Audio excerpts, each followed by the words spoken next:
ഇന്നത്തെ വേദഭാഗം വിശുദ്ധ ലൂക്കോസ് എഴുതിയ സുവിശേഷം 10-ാം അധ്യായം 25 മുതലുള്ള ദൈവവചനങ്ങളെ ശ്രദ്ധിപ്പിൻ.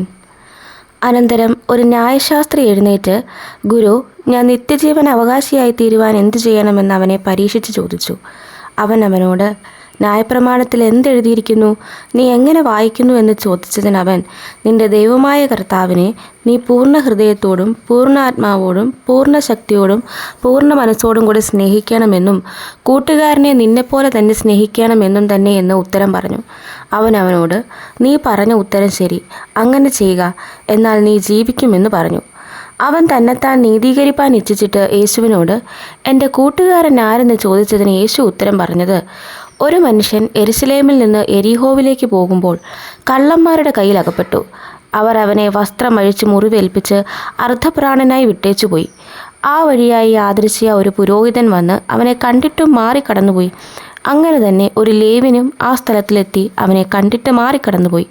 ഒരു ശമര്യക്കാരനോ വഴി പോകയിൽ അവൻ്റെ അടുക്കലെത്തി അവനെ കണ്ടിട്ട് മനസ്സലിഞ്ഞ് അരികെ ചെന്ന് എണ്ണയും വീഞ്ഞും പകർന്ന് അവൻ്റെ മുറിവുകളെ കെട്ടി അവനെ തൻ്റെ വാഹനത്തിൽ കയറ്റി വഴിയമ്പലത്തിലേക്ക് കൊണ്ടുപോയി രക്ഷ ചെയ്തു.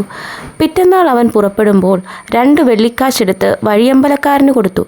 ഇവനെ രക്ഷ ചെയ്യണം, അധികം വല്ലതും ചെലവിട്ടാൽ ഞാൻ മടങ്ങി വരുമ്പോൾ തന്നുകൊള്ളാമെന്ന് അവനോട് പറഞ്ഞു. കള്ളന്മാരുടെ കയ്യിൽ അകപ്പെട്ടവന് ഈ മൂവരിൽ ഏവൻ കൂട്ടുകാരനായി തീർന്നു എന്ന് നിനക്ക് തോന്നുന്നു? അവനോട് കരുണ കാണിച്ചവനെന്ന് അവൻ പറഞ്ഞു. യേശു അവനോട്, നീയും പോയി അങ്ങനെ തന്നെ ചെയ്യുക എന്ന് പറഞ്ഞു. പിന്നെ അവർ യാത്ര പോകയിൽ അവൻ ഒരു ഗ്രാമത്തിലെത്തി. മാർത്ത എന്നു പേരുള്ള ഒരു സ്ത്രീ അവനെ വീട്ടിൽ കൈക്കൊണ്ടു. അവൾക്ക് മറിയ എന്ന ഒരു സഹോദരി ഉണ്ടായിരുന്നു. അവൾ കർത്താവിൻ്റെ കാൽക്കലിരുന്ന് അവൻ്റെ വചനം കേട്ടുകൊണ്ടിരുന്നു. മാർത്തയോ വളരെ ശുശ്രൂഷയാൽ കുഴങ്ങിയിട്ട് അടുക്കെ വന്ന്, കർത്താവെ, എൻ്റെ സഹോദരി ശുശ്രൂഷയ്ക്ക് എന്നെ തനിച്ച് വിട്ടിരിക്കുന്നതിൽ നിനക്ക് വിചാരമില്ലയോ? എന്നെ സഹായിപ്പാൻ അവളോട് കൽപ്പിച്ചാലും എന്ന് പറഞ്ഞു. കർത്താവ് അവളോട്, മാർത്തയെ, മാർത്തയെ, നീ പലതിനെ ചൊല്ലി വിചാരപ്പെട്ടും മനം കലങ്ങിയും ഇരിക്കുന്നു. എന്നാൽ അല്പമേ വേണ്ടൂ, അല്ല ഒന്നു മതി. മറിയ നല്ല അംശം തിരഞ്ഞെടുത്തിരിക്കുന്നു, അതാരും അവളോട് അപഹരിക്കുകയുമില്ല.